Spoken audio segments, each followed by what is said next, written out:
Hi everyone, welcome your faces back to Trendz here on the Inner Sanctum YouTube channel. If you do find yourself coming back here and you're enjoying the content, make sure you hit that like button and subscribe. Turn the notification bell on. You can always unsubscribe later if it's not what meets your needs. But it is a group of independent people who are trying to bring you the best and showcase the best of Aussie sport. And it does really help us out. And this is another fan request from Rodri365, who requested who are the 18 players from each club that maybe don't get the kudos they deserve in the media. So we're going to have a look this year at who they may be and have a good discussion about it. So let's run that intro, get straight stuck into it. But I just slide right by that energy. Even when you feel low, you can still go. Even when you feel slow, you can still go. Even when there's no hope, you can still go. I never answer to no, man, I still go. Go, go, go, go, go, go, go, go, go. Adelaide is a fan favourite and especially a favourite of the Trendz, Josh Richelli, who has really come of age this year and has really probably, in my opinion, probably over-exceeded what people thought he would be at the early part of the season. He's shown glimpses of it, particularly last year, early doors, and he's carried on with it this year, and he looks incredibly sensational, that high half forward, slotting into the midfield. You can see elite for marks on leads and score involvements and goals. Very good for contested marks and inside 50s for his position against players of similar ilk. And he's a showcase footballer, isn't he? He's a player that you really look out for. He's a guy with a huge ceiling and a lot more levels to go. But I think this season he has definitely been a standout and one that's really caught the eye. And I don't think gets the kudos like the Tom Papleys and the Charlie Camerons of the world just because of who he plays for. I think if he was playing in Victoria at the moment, we'd be raving about this guy as he's the next big thing. So I reckon, he's going to be a superstar for this club and he's really going to push them to the next level. Josh Dunkley, Brisbane Lions, and it was a big protracted trade and it was a big responsibility for him. And I think he's slotting there like a knife through hot butter. He has been sensational, very good, effective disposals, elite ground ball gets, tackles and pressure acts. Rated just below the old pressure and the old score involvements, but I think that's okay because I think what he's brought to this Lions team is everything they've been missing. He's a real handful when he's in the midfield. When he's resting at high half forward, he makes something happen. And this week against Carlton, he absolutely belted Carlton. He was sensational. And it really opens up that midfield. They've got another jet to play there. And the link-up play between him and Neil so far this year has been sensational. This kid here is dangerous. And him, Ashcroft and Neil is a tasty proposition before you even start throwing the other names into the mix. An absolute A-grade talent and a player that I think isn't getting the raps that he deserves. An absolute superstar. Another guy, and I don't often underjudge a player, but Adam Cherry, when he came to Carlton, I was excited, but I didn't know he had this much robustness about him. He has been really, really sensational for Carlton. Arguably, him and Nick Newman would be up there in Carlton's BNF this year, should it end now. And when the chips are down, this guy has come out to play. And I think that's a huge bow to his proverbial string, should I say. But 21.1 elite effective disposals, very good ground ball gets, borderline elite. Pressure acts, borderline elite, and score involvements, borderline elite. The average AFL for tackles, and this guy here has really stood up when a lot of players have maybe dipped their heads. And I think this is a huge layer to Adam Cherry's game, and one that should be really raved about in the media. I'm a huge fan of Chesney, as I affectionately call him, and I think he's really proven himself to be worth the money that Carlton has spent for him. Johnny Noble at Collingwood, this was a tough one. So many wonderful players at the Magpies, and there's so many players that you could really make an argument for. And John Noble, for me, is just like a comfy pair of slippers. He is a rock in Fly's system. Average effective disposals, very good pressure acts, which you'd expect from McRae's team. 3.5 score involvements, 4.8 intercept possessions, all AFL norm. But the kicking efficiency, I don't think that's as important as people think, especially when you understand how Fly plays. It's a very territory-based game. And this guy here, genuinely, when he's kicking, there's something wrong. He's looking to get that ball ahead and get that ball to ground and get players involved. I think he's a really underrated player. and one I think on the free market, you'd be surprised how much he would actually be. Up next, Darcy Parish. I love talking about Darcy Parish, and I think every club has a Darcy Parish, a guy that you think should be better than he is, but at the moment, he's not quite reaching that potential. And for me, Darcy Parish is having a sensational year, and he's really got another breath of life under Brad Scott. And this seems to be Darcy Parish over the last 3 years. He hits his veins under a new coach. For Brad Scott, the question is, can he keep him this motivated? But elite score involvements, elite effective disposals, very good ground ball gets and pressure acts, okay tackles. And see Adam Cherra, he's seen a little bit of toughness from Parish. And that's something that has really stood out about Essendon this year, their ability to really dig in deep. They've got that Scott kind of DNA running through them at the moment, and Darcy Parish is a joy to watch, and that's coming from a Carlton fan. Fremantle were a tough one, and I think Caleb Sarong was a guy that we all raved about when he broke onto the scene, and people have forgotten about him. And this year, he's building up a really sustained packet of good performances. Elite effective disposals, very good tackles and ground ball gets, elite pressure acts, average score involvements.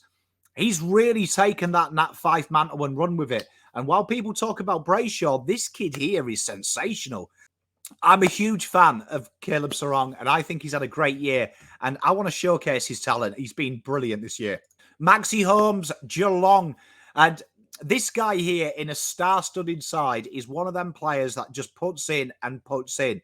The little wingman here, he doesn't get the kudos because he's got Isaac Smith the other side of him, but can float in the midfield. You do see him go up high half forward and even swings behind the ball as well. Very versatile player with a very good running capacity, very good inside 50s and very good meters gained. Average for the most key metrics we look at wingman. And I think you look at Max Holmes, he's understated. He just puts in. He's a high floor player. And I think that's what Geelong have done wonderfully with their list. With your Tommy Atkins and your players like Max Holmes, they have built a list that has huge high floor players as opposed to what a lot of teams focus on, high ceiling, who can bottom out. And I love Max Holmes. He's tough. He's hard at it. He's a good, honest footballer. And a footballer, for me, that needs to be showcased. Them workhorses need a bit more love. Noah Anderson at Gold Coast Suns. Everyone talks about Rao. Everyone talks about Tuck Miller. But you know, the guy that I watch at Gold Coast is this lad here.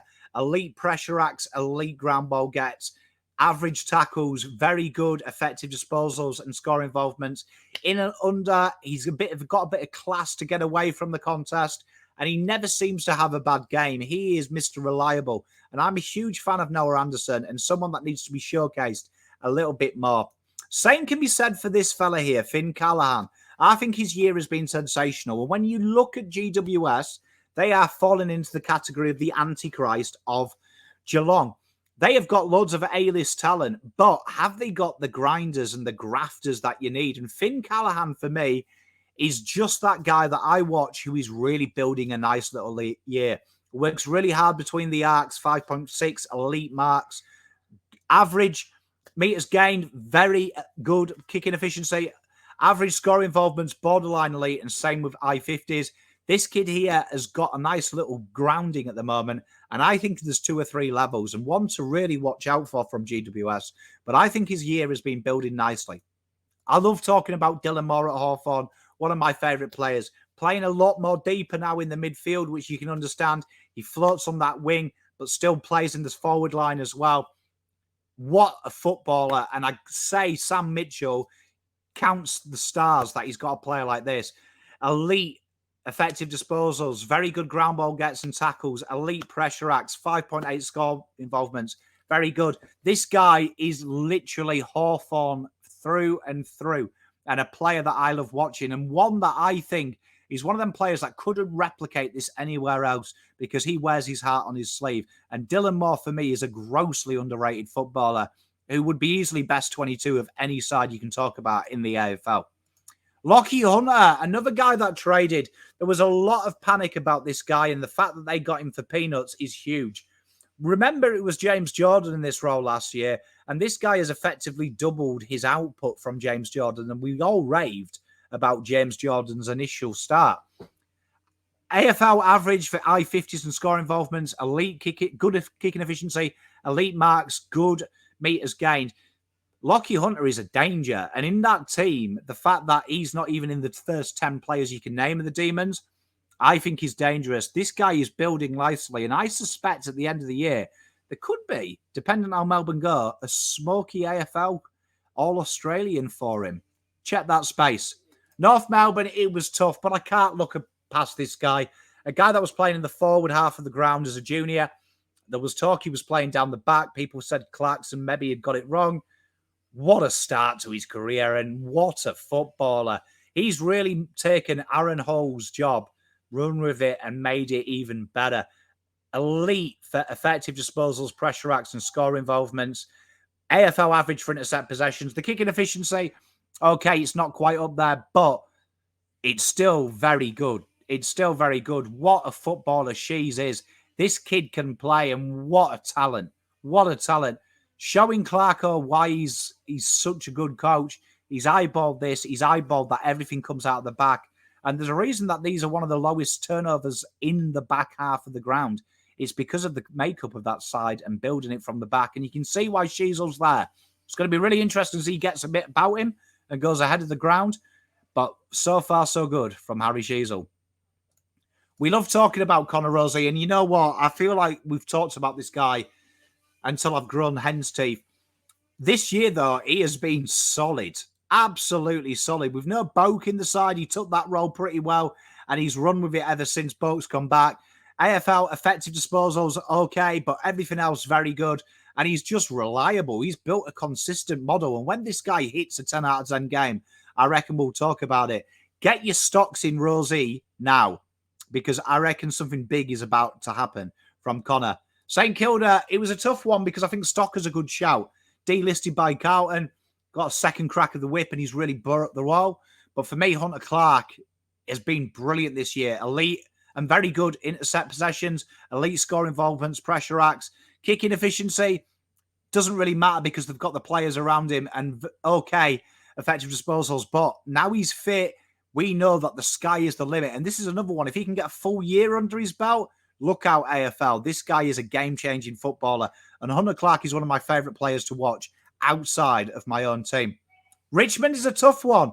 But we've got this little versatile player that can go down the back or go forward. And that is Liam Baker. The Audi Dustin Martin, I like to call him, because he seems to base his look on him. Very good effective disposals, pressure acts, elite score involvements and intercept possessions. Kicking efficiency can be a little bit come see, come sar, as they say, but it is really, really solid from Liam Baker, and he's a player that I look out for. Him and Rioli, since they've shifted to the back half of the ground, looks sensational, and I'm a big fan of Baker and someone that's really building his year nicely and probably gets forgotten about with the A-list names. Sydney, Golden was the obvious choice, but too many people talk about him. Logan McDonald in his third year is really impressing me, though. I am enjoying everything that Logan McDonald is bringing to the table. I think how hard he's working, especially in the absence of some bigger named players. He has really stood up and he's building along just nicely, equaling his most goals, playing 17 games last year. He's only played 8. He's already equaled that. I think you look at it, 1.9 goals, very good. Marks on the lead, very good. Contested marks, it's not really the game style of how he's playing, a bit higher up in that forward 50. Shots at goal, 2.6. Score involvements maybe needs to get better, but so far, so good. And this kid is coming of age, working with probably the best, maybe of all time, potentially, in recent modern-day AFL in Buddy. I think the sky is the limit for this guy, and someone that I don't think is getting the kudos he deserves. This was easy for Eagles. There was an argument for Tim Kelly because it's great to see Geelong Tim Kelly here at Eagles, but Jermaine Jones, what a player off halfback. I am enjoying everything he brings.